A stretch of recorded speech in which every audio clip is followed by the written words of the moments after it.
Welcome to the podcast today. I have my good friend Bernardo.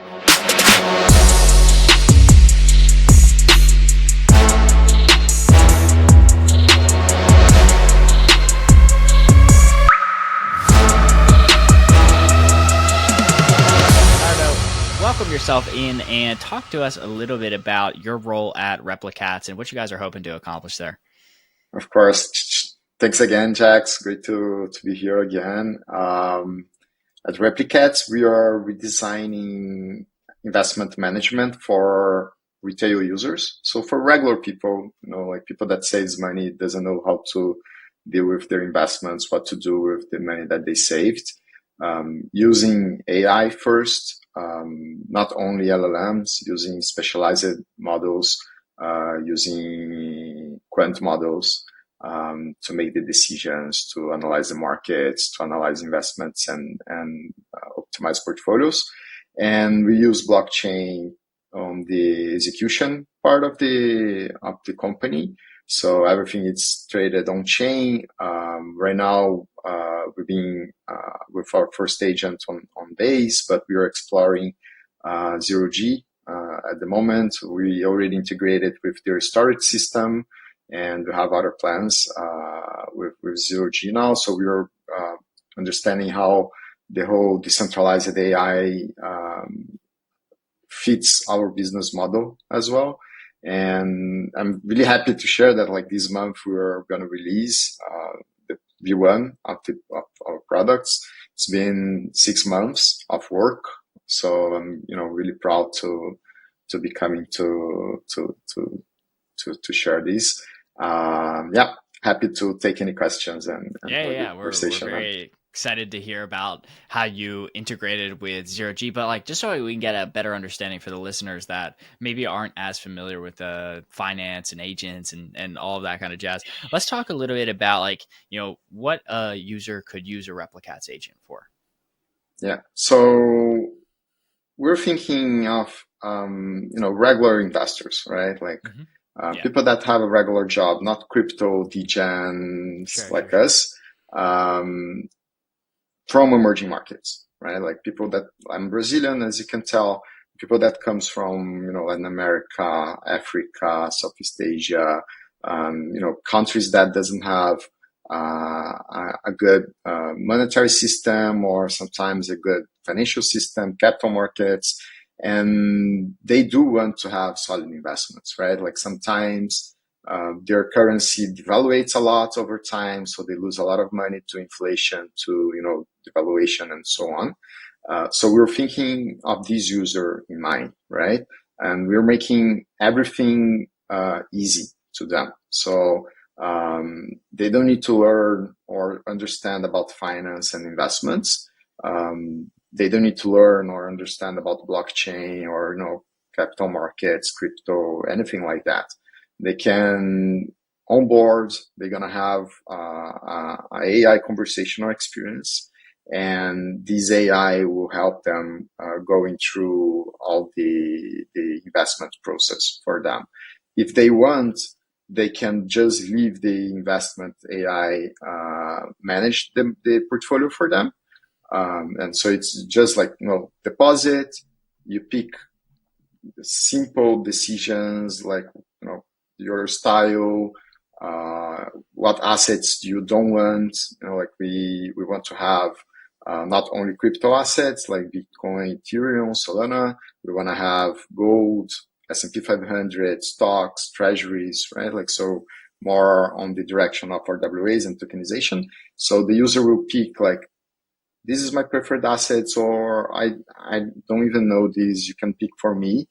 And the AI manager will start the investment process for them, and we will be analyzing the markets, analyzing the portfolio, rebalancing the portfolio, optimizing the portfolio on a regular basis, right? And if the user want to learn more and want to customize the portfolio better, want to give their inputs and improve, like make it more personal, the user will be able to, just by speaking to the agent, by giving his bias, his preferences, or showing his reactions. And then the agent will adjust the portfolio style, the parameters based on these users' preferences. So from a user point of view, it's like speaking to a wealth manager or a financial advisor, right? And on the back end, it is professional risk management frameworks, solutions, quant models that makes the math, makes the calculation, and provides a portfolio optimized for you. Yeah, Does it let's make talk a little. sense? Yeah, that makes a ton of sense. And for listeners, if they're familiar with like Wealthfront or a lot of different, we'll call them like automated portfolio managers, that they're, I'm sure, quite accustomed to that Yeah, idea. Robo-Advisors. Yeah, robo-advisors. That's a much better term. So let's talk a little bit about, the added complexity of crypto, because like, robo-advisors historically could probably get away with just being like, hey, here's the S&P 500. Here's these like 12 different ETFs. We're going to cycle you through and adjust the portfolio balance there. But now we're adding in some more volatile assets, especially related to crypto. Talk about how that increases the complexity and kind of how you guys are dealing with that using AI. Yeah. So for now, like the vision is to use blockchain as this infrastructure for our global capital markets to provide access to users that doesn't have access to that, right? So Betterment, Wealthfront, they're amazing companies, but they only serve US investors. You know? And people outside of the US have a hard time to have an account in US broker or US fintech. Sometimes it's even impossible. So for us in the beginning is providing access, right? Like I think this is the differentiation here on using blockchain for that. Now that, everything is on stable coins, every fintech, every bank, everyone is onboarding on blockchain, on the stable coin front. We really believe that it's the moment to focus on that and really provide something else apart from a stable coin yield or something simple, right? So that said, like this is the focus for our ideal customers, right? But on the other hand, we started with a first agent that we developed that trades Bitcoin and Ethereum. Right. So our first agent it serves as a prototype to test our framework, like because it's a lot of work to have an agent that makes decision by itself. We collect a lot of data, we process the data using very, very sophisticated technology here, like technology used by Instagram and Facebook and Google to process like gigabytes of data. And then after that, we have the models that makes the predictions, optimize the portfolio. So to create that and to run it, we started with Bitcoin and Ethereum, right? And then we actually came up with the first agent that is a Bitcoin and Ethereum, mostly Bitcoin and Ethereum strategy. That adds a lot of value. We learned a lot by creating these agents. And we are now like going in these two directions, right? Like on one direction is what I shared on portfolio management and optimization risk management for retail users. But we started to assess also like more risky strategies to have agents also looking for much more risky, volatile assets like meme coins, DeFi protocol assets, and so on. So in-house, we have been like also exploring with that because we also think that crypto degens will like to explore more risky agents as well. And then how we envision the product is each user will have their own portfolio manager that will have a long-term vision and exposure to direct assets, right? So you're going to have your Bitcoin, your Ethereum, your gold, your treasuries, your S&P 500, like these global macro assets. and you can have your strategies.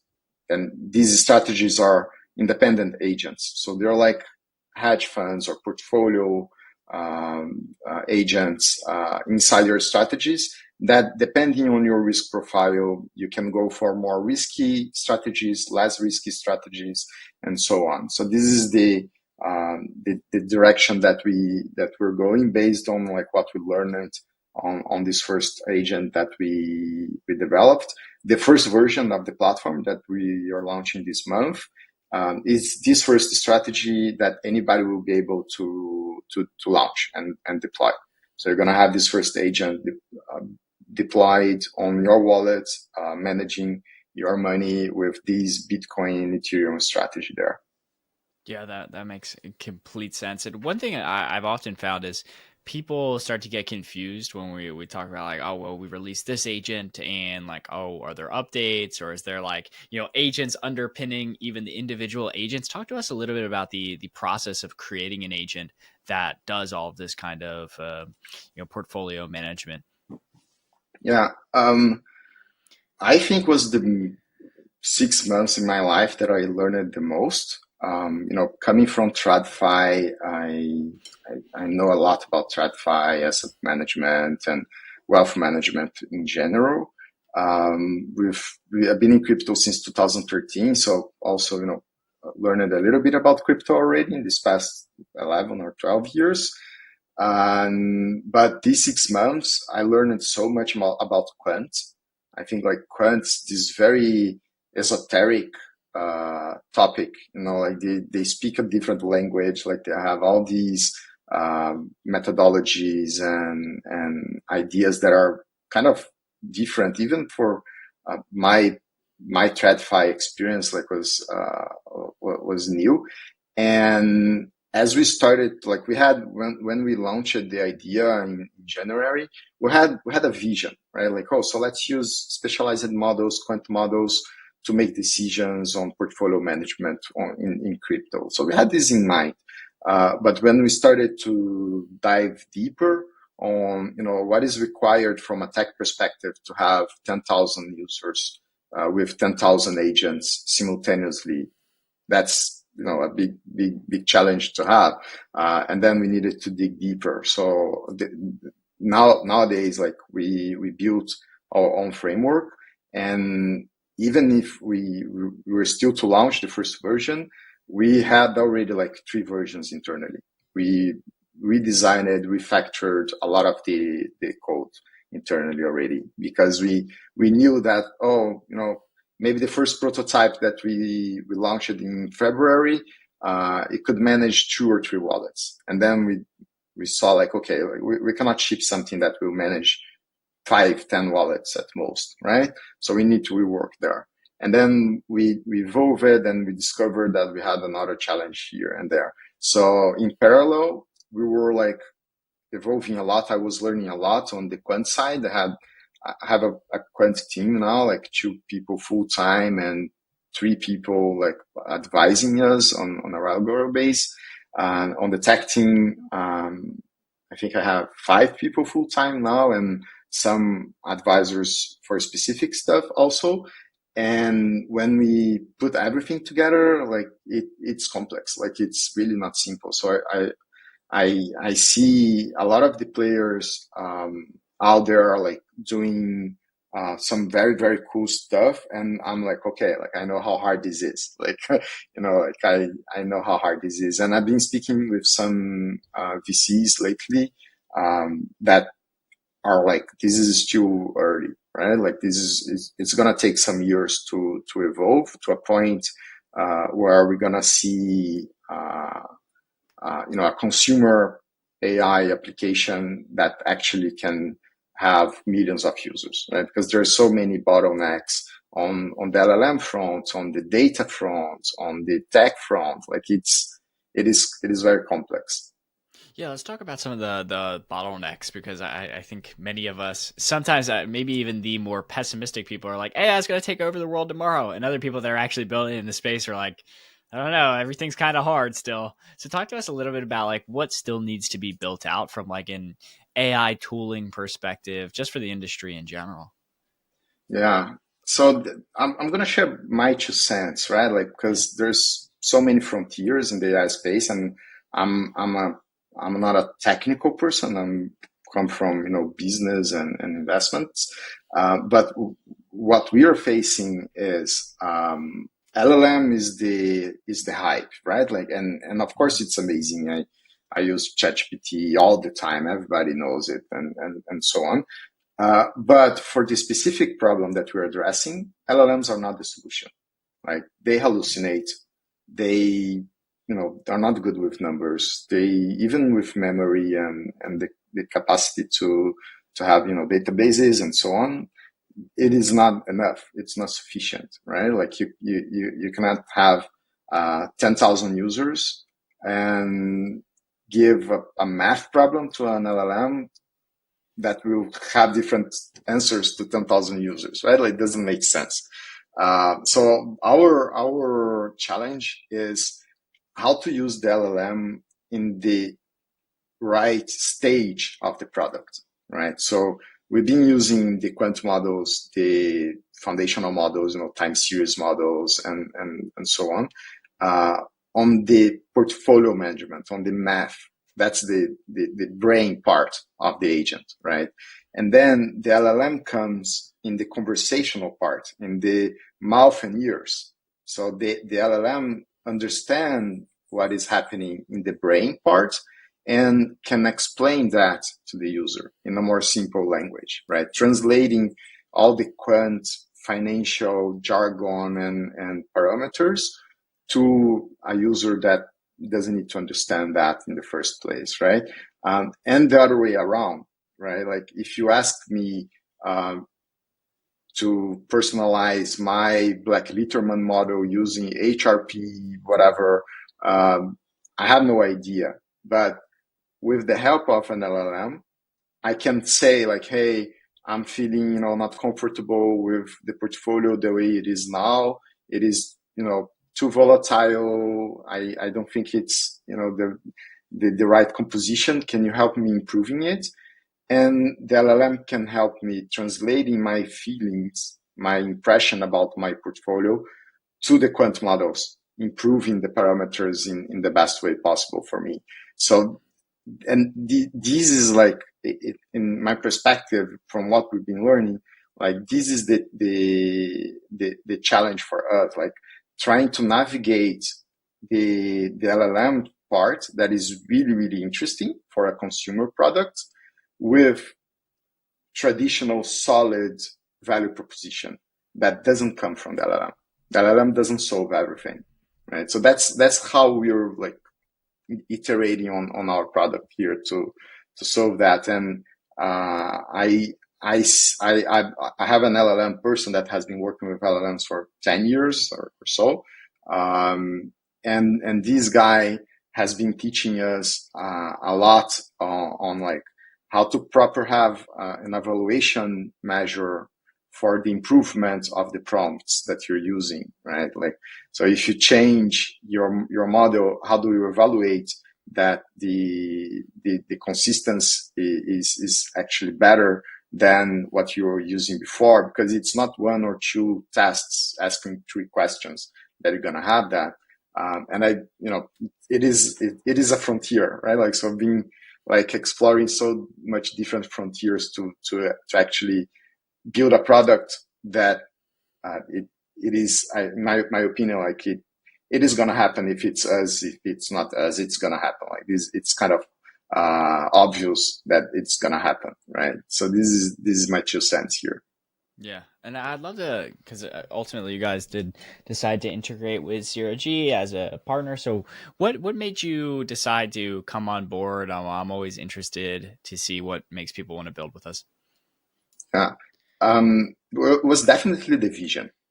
Like when I spoke first, the first person that I spoke with was with Nono, the manager that was running their acceleration program, and he had the vision in the right direction. Like he didn't want to go on like the regular crypto due diligence that people ask, like how many Twitter followers do you have? How many Discord followers do you have? Like these hype, like vanity metrics. He actually wanted to hear like our product vision, how many users we want to have, and like more like on the future.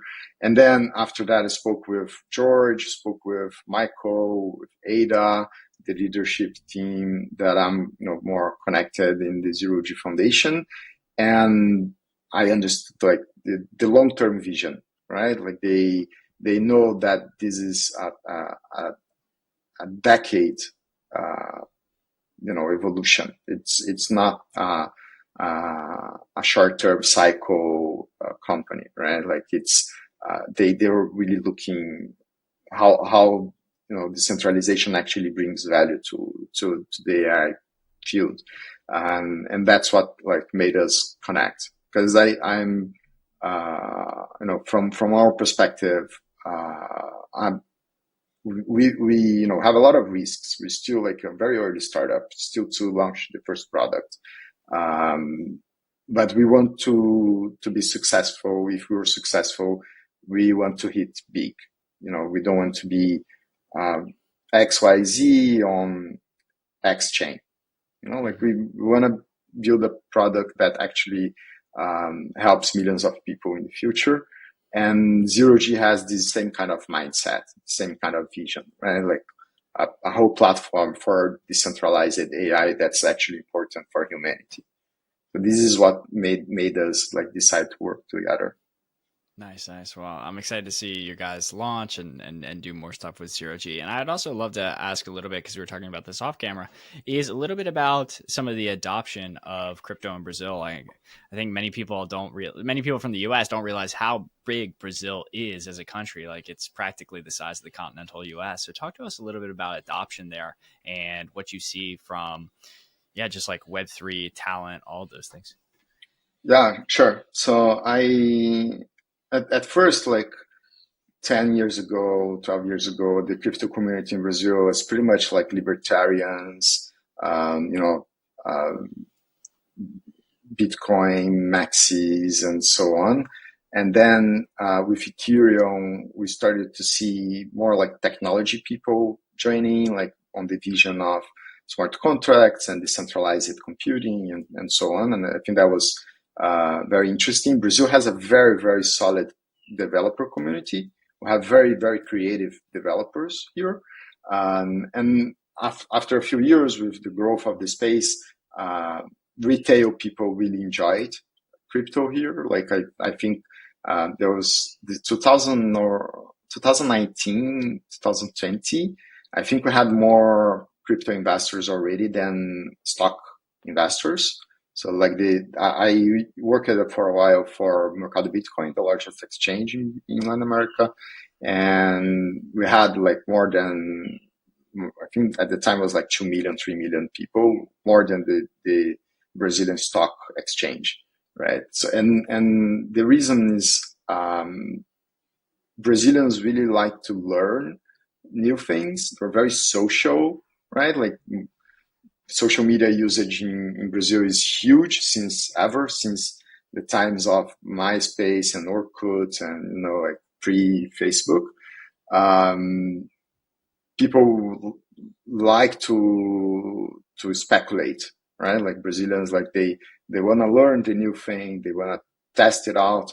Nowadays, it went like the wrong way with betting and like these casinos, but I think like we had this good moment in the crypto community onboarding like a lot of retail users here, and there is a huge community of people working for international companies that receives in stablecoins.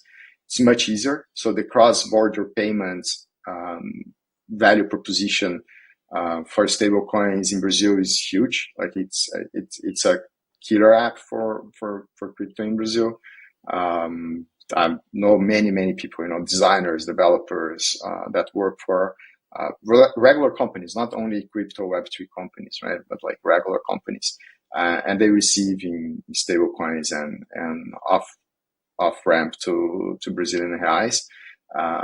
And I think like in the crypto space itself, many good marketeers like many creative people in the space, like community managers, social media growth people in Brazil, and many good developers. Like there's so many good developers that I know here that are working on big projects or creating their own, like Balancer, for instance, was created by a Brazilian guy. Yeah. So I think we're a pretty interesting country from this perspective. Like more than 200 million people. So you find Wow. some good people here and there. Yeah, incredible, incredible. So finally, where can people learn more about Replicats, everything you're up to? Our Discord right now. You can join at Replicates AI.